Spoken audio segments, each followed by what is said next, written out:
Welcome back to another episode of Rock Boys Football Sunday afternoon. The Michigan commitment sweatshirt coming back on, and y'all can tell by the big smile on my face. This one, it fires me up. And we're going to go to the 2027 cycle, talk about the first commitment for Michigan in the 2027 class. Three-star offensive lineman, Louis Esposito, committing to Michigan. Now, look, if you're a Michigan fan watching this episode, chances are you follow the recruiting trail pretty dang closely. Chances are you recognize that last name. He is the son of defensive line coach Lou Esposito. When you turn on the film for Louis Esposito, you can tell this kid's a coach's son. He's a very, very polished offensive lineman that is absolutely tough as nails. And in an era where it's so difficult to not only address the offensive line position in the transfer portal, but it's really difficult. The offensive line position is probably the most difficult position to evaluate at the high school ranks in terms of, hey, what are the guys that we think can translate to the college level effectively? I don't know if Louis Esposito is going to be a top 10 NFL draft pick for Michigan. I look at this kid and say he's tough. He's a really polished football player. He's continuing to fill out that frame. Look, and being the son of Louis Esposito, there's a probably certain care about the sport that's there. When I look at him, it's hard to see him not being a multi-year contributor for Michigan up front on the offensive line. Now, we are a ways away from Louis Esposito putting on a Michigan helmet and playing for Michigan, but the more bodies you can stack that give you confidence that they're going to be multi-year contributors, the better. You got to get it right at the high school ranks because it's very difficult to address this position in the transfer portal, especially when you're talking about a Michigan program that's going to be the engine of the offense. And look, Bryce Underwood's coming in. That don't mean that Sherrone Moore is going to get away from running the football and controlling the line of scrimmage. Stack quality bodies. Louis Esposito is certainly one of them. Now, I want to get a little bit more into Louis Esposito, but I also want to talk about an early conversation of what to expect for Michigan in the 2027 cycle. And look, I get we are a long ways away, but you're going to start to see some dominoes fall, and you're going to start to see the 2027 class getting, a little bit ramped up, especially at the quarterback position. I want to talk about that as well. Before we do, and as always, to the Michigan fans, appreciate you guys.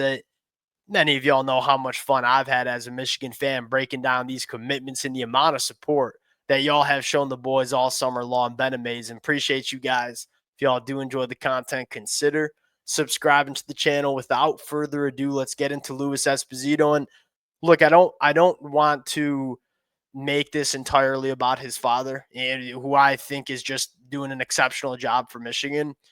But I will say this, it makes you feel pretty good that Lou Esposito is going to be hanging around with Michigan for the next couple of years, right? Probably wants to be on staff while his son is playing for Michigan. So I think that should fire up a lot of Michigan fans. And then Louis Esposito as a football player, probably a guy that's just going to keep getting better. I mean, I think he's got one of the better defensive line coaches at home, probably working with Louis Esposito a lot and Coach Lou Esposito. You feel it's the best way to sum this one up is you feel really good about this guy being a good football player for Michigan over the next couple of years. And Michigan has made a living with these kind of guys, the Carson Barnharts and the guys like Trevor Keegan, not necessarily guys that have gone top 50 in the NFL draft, but you talk about glue guys, you talk about reliable multi-year contributors for Michigan on the offensive line. That is what made Michigan so special in that 2023. And I think that's what's going to continue to make Michigan special. It's not only about those top 10 NFL draft picks. You want those guys.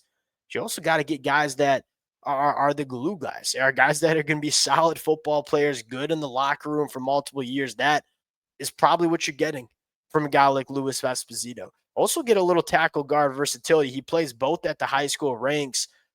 Probably depends on how much that frame grows. If he does get to 6'5" or 6'6", I think there's some athleticism there for him to hang out at tackle. We'll kind of see how that progresses over the next 2 years of high school. Next conversation, Michigan specifically at the quarterback position. I think Michigan took Brady Smeaggel as a guy that, hey, we're going to have Brady Smeaggel come in. He's going to be sitting behind Bryce Underwood for a couple of years. And then I think the idea is, hey, as Brady Smeaggel gets into year 3, year 4 of his career, maybe can be a starter for Michigan. I don't think Brady Smeagel's ceiling is extremely high. I don't think he's going to be a Heisman caliber quarterback, but as we all know, like Michigan can win a lot of football games with just solid quarterback play. That's kind of the idea with Brady Smeaggel. I think Michigan knew that it was going to be really hard to land a big fish at the quarterback position in the 2026 cycle, a guy following Bryce Underwood. 2027 always felt like it was probably going to be the year for Michigan to kind of push their chips in and grab another elite caliber arm. And I think a lot of it has to do with, hey, what does the Chip Lindsey offense look like? What does Bryce Underwood look like as a freshman? I mean, one of the things that we are, as Michigan fans, so excited about with Bryce is not only do we think he's going to be a really, really talented football player for Michigan over the next couple of years and, ideally take Michigan to a national championship, but just as importantly, kind of revamp what this Michigan program can do recruiting offensive skill, which it was always difficult under Jim Harbaugh to recruit elite caliber wide receivers, elite caliber quarterbacks, because it wasn't an offense that was particularly flashy or quarterbacks that were going to put up an insane production. You're going to see a little bit of a shift, and Michigan's going to be leaning into Bryce Underwood, and Bryce Underwood's going to have the opportunity to put up some special numbers. Well, does that affect the quality of players Michigan can bring in at the high school ranks? If Bryce Underwood goes out and balls out in this Chip Lindsey offense, this is going to be a very attractive program for quarterbacks to come to over the next couple of years. And I think Michigan's going to try to capitalize on that in the 2027 cycle. Elijah Haven, probably the first name to shout out. He's been on Michigan's campus a couple of times over the last couple of months. Michigan certainly has a shot here. Now, the first thing you think about here is Michigan really going to go into the state of Louisiana and go pull out the number one quarterback in the country from LSU? Well, I'm not sure if LSU decides to take Elijah Haven because they got 3 really good quarterbacks in the state this year. They also have Garrett Nussmeier's little brother who's in Texas in the 2027 cycle. So there's a very good chance that LSU does not go with Elijah Haven in the 2027 class, which gives Michigan an opportunity to come into the boot and take a really talented quarterback. This kid is, we talked about like how special Bryce Underwood is. I'm not necessarily ready to put that on Elijah Haven. He's still a young cat. He has the physical attributes that Bryce Underwood always had. 6'5", 215. He's a heck of a basketball player, too. You look at the numbers, 56 total touchdowns as a sophomore, ran the football for 900 yards, threw the football for 3,000 yards as a sophomore in high school. This is a guy that has a very similar body and has a very similar skill set to Bryce Underwood. And I guess what I'm trying to get at is, all right, what if Bryce Underwood comes out this year, plays some really good football, that sales pitch to Elijah Haven gets a little bit easier. Hey, what Bryce Underwood's doing, you can do over the next couple of years too.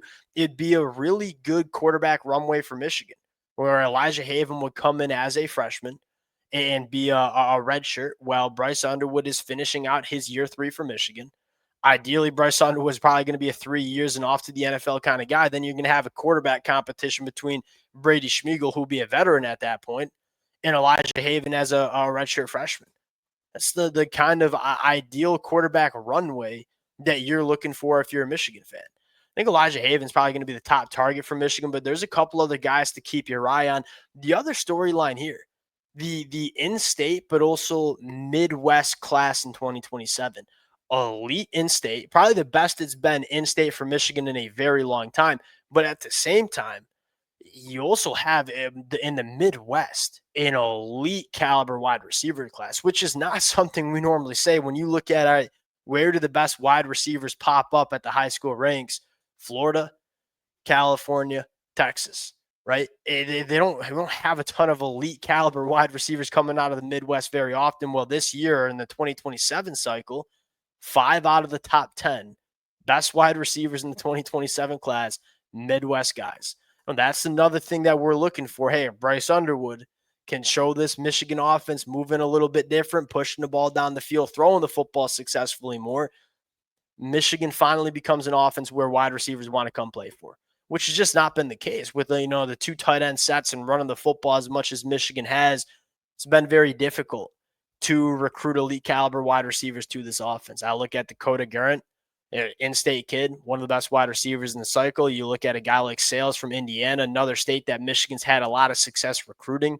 A lot of good wide receivers in the 2027 cycle, and I wouldn't be surprised if Michigan sticks with the 3 wide receivers they have in 2026, start pushing their chips in for some of these dudes in 2027. Look, it's early to talk the 2027 class. I haven't studied a ton of these guys yet, so I ain't going to start talking out of pocket about them. Just a couple of storylines for us Michigan fans to put in the back of our head. Appreciate you guys rocking with it. If y'all do enjoy the content, consider subscribing to the channel. Appreciate you guys. We're going to talk to y'all later. Peace.